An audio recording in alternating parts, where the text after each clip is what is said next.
কাপ্তাই উপজেলায় তামাক নিয়ন্ত্রণ আইন সুষ্ঠুভাবে বাস্তবায়নের লক্ষ্যে একটি দিনব্যাপী প্রশিক্ষণ কর্মশালা অনুষ্ঠিত হয়েছে। সোমবার ৩০ জুন বেলা 11:30টায় কাপ্তাই উপজেলা পরিষদের সম্মেলন কক্ষে জাতীয় তামাক নিয়ন্ত্রণ সেল এবং স্বাস্থ্যসেবা ও পরিবার কল্যাণ মন্ত্রণালয়ের সহযোগিতায় এই প্রশিক্ষণ কর্মশালা আয়োজন করা হয়। প্রশিক্ষণ কর্মশালার সভাপতিত্ব করেন উপজেলা নির্বাহী কর্মকর্তা ইউএনও মোহাম্মদ রুহুল আমিন। কর্মশালায় তামাক নিয়ন্ত্রণ আইন ও বিধিমালা এবং ধূমপান ও তামাকজাত দ্রব্য ব্যবহারে নিয়ন্ত্রণ কার্যক্রম বিষয়ে স্বাগত বক্তব্য উপস্থাপন করেন উপজেলা স্বাস্থ্য ও পরিবার কল্যাণ কর্মকর্তা ড রুইহুলাং মারমা।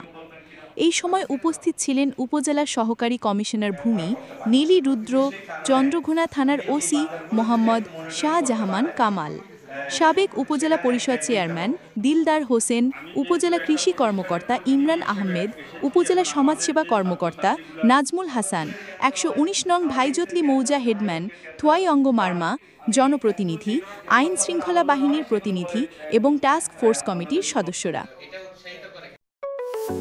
আপনার স্বপ্নের যাত্রা হোক ফ্লাই ইনফিনিটির সাথে।